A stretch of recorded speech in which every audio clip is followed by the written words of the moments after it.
Sir अभी कम हो पाई। हम्म। Sir अभी कम हो पाई है सर, एग्जाम चल रहे हैं ना सर, यूनिट टेस्ट। कब तक चलता है आगे? ये सर अब खत्म हो जाएंगे सर कल। तो बाकी लोग भी इसीलिए एब्सेंट रहते हैं क्या ज्यादा? स्कूल पे चल रहा है। कोई नहीं, चलो जैसे भी होगा। देखो, एक तो इसमें ना ये पोइजलीज इक्वेशन अगर तुम्हें दिख रही है,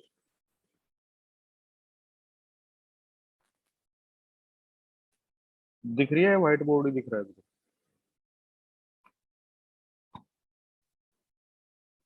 हम्म।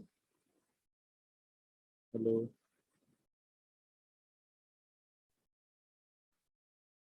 हेलो सुशांत। Yes sir. मैं कह रहा हूँ कि भाई कुछ दिख पा रहा है या व्हाइट बोर्ड ही दिख रहा है? सर व्हाइट बोर्ड नहीं दिख रहा। अब देखना, दिखा के कुछ। यस सर आज दिख गया। ठीक है, इसमें ना देखो सबसे ऊपर है पोइजलीज इक्वेशन, दिख रही है? ये जो ये यस सर। ये यस सर। ये पोइजलीज इक्वेशन एक्चुअली हमें क्या बताती है कि जैसे किसी लिक्विड को जब हम देखते हैं तो वो किसी पाइप के थ्रू फ्लो हो रहा है। ठीक है, तो पर यूनिट टाइम जो लिक्विड फ्लो होगा वो इस बात पर डिपेंड करेगा कि एक तो लिक्विड ना मतलब कितना विस्कस है, या मतलब ज्यादा विस्कस है या कम विस्कस है। तुमने देखा होगा कि जो विस्कस लिक्विड होता है, मतलब जो बहुत भारी लिक्विड होता है ना, जैसे गाढ़े गाढ़े से, वो थोड़ा स्लो फ्लो करते हैं।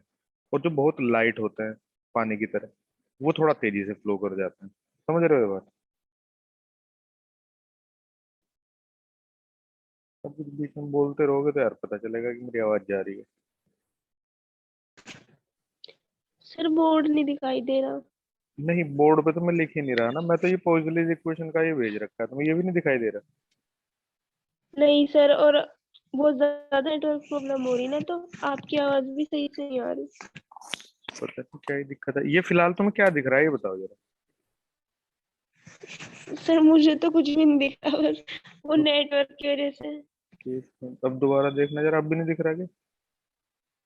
नहीं, अब भी कुछ नहीं दिख रहा, ब्लैक हो रहा। तो नेट ही स्लो है तुम्हारा, तो फिर इसका मतलब मैंने शेयर तो कर रखी है स्लाइड फिलहाल। एक बार बिल्कुल ब्लैक हो रहा। एक बार दोबारा से ज्वाइन कर लो। सिद्धांत,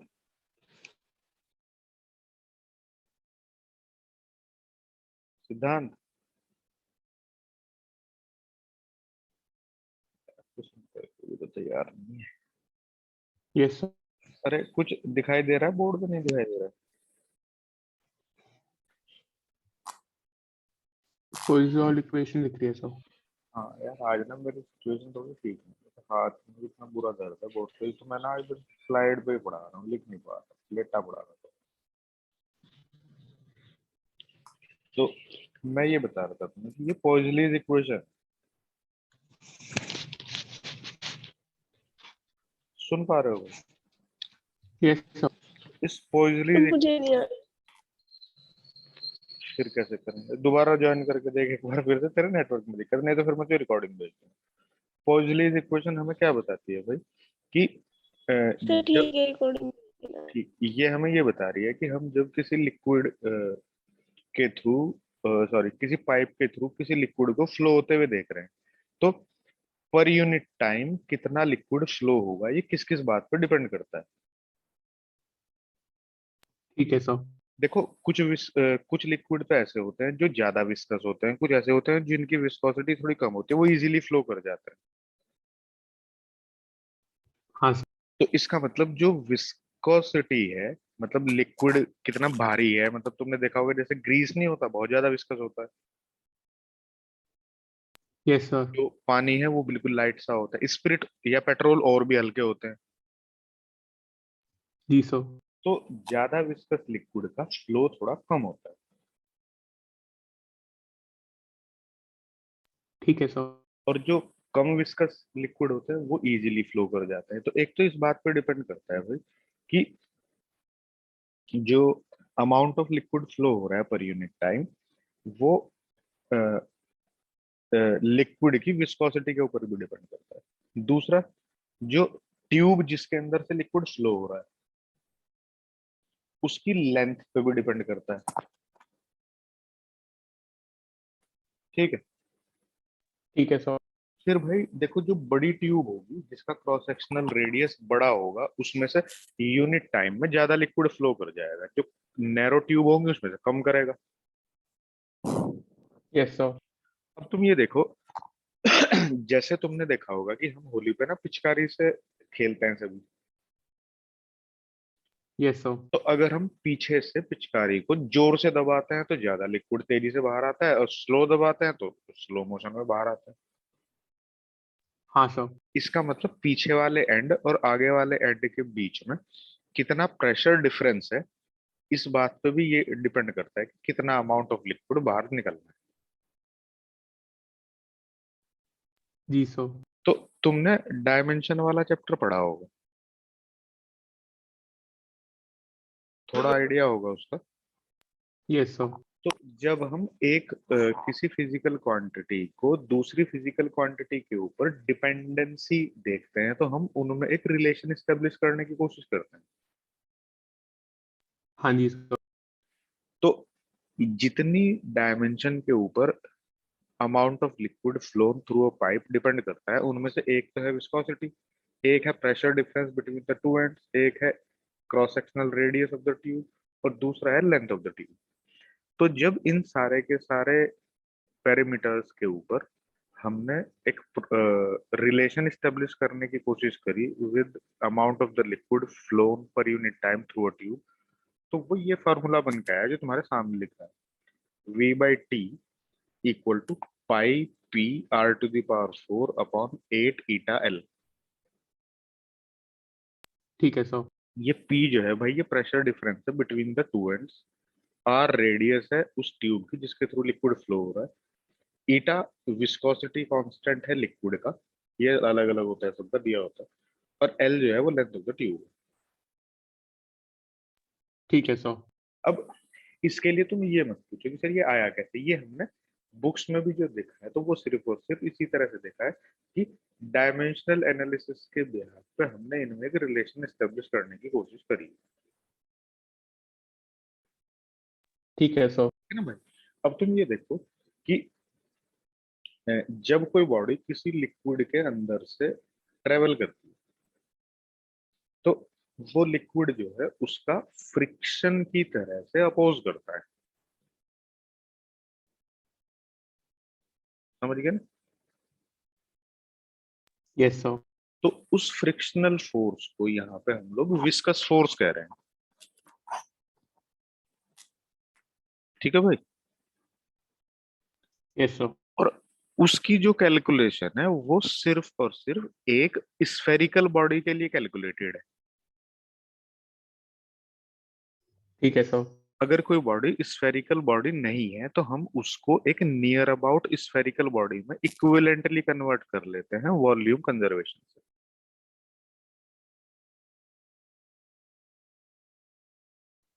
ठीक है। ठीक है सर। तो हम ये मान लेंगे कि जैसे किसी एक कोई एक क्यूबिकल बॉडी है तो उस क्यूबिकल बॉडी का वॉल्यूम कितना होगा, एल क्यूब। हाँ सर। उसके इक्विवेलेंट कोई एक स्फेरिकल बॉडी होगी उसका वॉल्यूम होगा 4/3 पाई आर क्यूब। उससे हम स्फेरिकल बॉडी की रेडियस एज्यूम कर लेंगे कितनी होगी। तो हम ये मानेंगे कि जब ये क्यूबिकल बॉडी लिक्विड के अंदर से ट्रेवल करेगी तो ये क्यूबिकल ना ट्रेवल करके इक्विवेलेंटली कोई स्फेरिकल बॉडी ट्रेवल करेगी। और इसके ठीक है सर। इसके ऊपर जो लिक्विड का अपोजिंग फोर्स काम करेगा जिसको हम विस्कस फोर्स कहेंगे, उसको इन्होंने कैलकुलेट करा है कि भाई इस फोर्स की जो वैल्यू है ये है 6 पाई ईटा आर वी। ये डायरेक्ट फॉर्मूला तुम्हें याद रखना है, इनका जो प्रूफ है वही डायमेंशनल एनालिसिस के बिहाफ पे है। ये जो विस्कस फोर्स है ये लिक्विड ज्यादा विस्कस होगा तो ज्यादा फोर्स देगा रेजिस्टेंस, और कम विस्कस होगा तो उसके अंदर से निकलना थोड़ा इजी होगा। तो डायरेक्ट प्रोपोर्शनलिटी में है। फिर बड़ी बॉडी के ऊपर ज्यादा विस्कस फोर्स लगता है, छोटी बॉडी के ऊपर थोड़ा कम विस्कस फोर्स लगता है। ज्यादा वेलोसिटी से चलेगी बॉडी, ज्यादा विस्कस फोर्स देना पड़ेगा, छोटी वेलोसिटी से चलेगी कम विस्कस फोर्स देना पड़ेगा। इसका एग्जांपल हम इस बात से समझ सकते हैं कि जब स्पेस से मतलब ग्रेविटी के अंदर फास्ट स्पीड से बॉडी एंटर करती है तो उनके ऊपर इतना ज्यादा एयर का विस्कस फोर्स लगता है कि वो बर्न हो जाती है। मीटेरोइड्स में देखो जलते हुए गिरते हैं जमीन पे। यस सर, और लाइट की तरह दिखते हैं हाँ, दूर से। तो ज्यादा वेलोसिटी मतलब ज्यादा विस्कस फोर्स, ज्यादा विस्कस फोर्स मतलब ज्यादा हीट, ज्यादा हीट का मतलब टेम्परेचर इतना बढ़ जाता है कि जल जाता ठीक है सर। है। समझ गए ना भाई? तो ये जो विस्कस फोर्स में दिखाई दे रहा है सामने, एक्चुअली में ये वही विस्कस फोर्स है जो रो विस्कोसिटी के लिक्विड के अंदर आर रेडियस की बॉडी वी वेलोसिटी से चलने से बियर करती है। ठीक है सर। ठीक है ना? फिर बाद में आती है एक टर्मिनल वेलोसिटी का कॉन्सेप्ट। अब तुम एक बात बहुत ध्यान से समझो जरा, कि जैसे हम थोड़ा इमेजिन करना, मतलब मैं बना नहीं पा रहा हूँ, मुझे दिक्कत है आज, इसलिए तुम्हें थोड़ा इमेजिनेशन करनी पड़ेगी कि तुमने किसी लिक्विड के अंदर कोई एक बॉडी रख दी। ठीक है सर। इमेजिन करो उस पर कौन कौन से फोर्स लगेंगे। वो स्टेशनरी है तो उसके ऊपर भाई एक तो ग्रेविटेशनल फोर्स लगेगा नीचे, हाँ सर। और एक उस पर लगेगा बाइंड फोर्स ऊपर। Yes sir. तो देखो अगर ग्रेविटेशनल फोर्स बड़ा है बाइंड फोर्स से तो नेट फोर्स किस तरफ होगा? नीचे। Yes sir. तो ये बॉडी नीचे की तरफ एक्सेलरेट होने लगेगी, ठीक है सर। जिससे उसकी वेलोसिटी बढ़ने लगेगी। इंक्रीज होगी।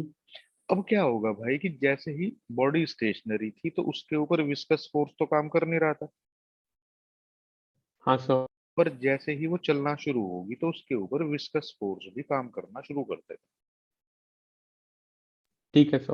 और सबसे बड़ी बात क्या है कि वेलोसिटी बढ़ रही है, तो देखो ये 6 पाई ईटा आर वी जो तुम्हारे सामने लिखा है, इसकी हेल्प से, वेलोसिटी की हेल्प से विस्कस फोर्स भी बढ़ेगा। ठीक है सर। अच्छा, जब विस्कस फोर्स बढ़ेगा तो इसका मतलब जो नेट फोर्स पहले नीचे की तरफ था, अब विस्कस फोर्स तो उधर लगेगा जिधर बाइंड फोर्स लग रहा था, बॉडी के चलने के अपोजिट। नीचे चल रही है तो ऊपर लगेगा, ऊपर चल रही है तो नीचे लगेगा। हाँ जी सर। तो जब वो नीचे चल रही थी तो विस्कस फोर्स किधर लगेगा? ऊपर। ऊपर। तो इसको तुम इस तरह से समझो भाई कि जब विस्कस फोर्स ऊपर की तरफ लगेगा तो ये जो विस्कस फोर्स है ये टाइम के साथ बढ़ना शुरू हो जाएगा, क्योंकि वेलोसिटी भी तो बढ़ रही है ना। हाँ सर। तो अब ये देखो, नेट फोर्स जो था पहले तो नीचे की तरफ था, अब मान लो नीचे की तरफ था 30 न्यूटन फोर्स, ऊपर की तरफ बाइंड फोर्स था 20। तो नीचे की तरफ नेट फोर्स कितना था? 10, हाँ सर। जो उसको एक्सेलरेट कर रहा था। अब मान लो 1 यूनिट का विस्कस फोर्स आ गया तो ऊपर कितना हो गया? 21, नीचे कितना हो गया? 30। हाँ सर।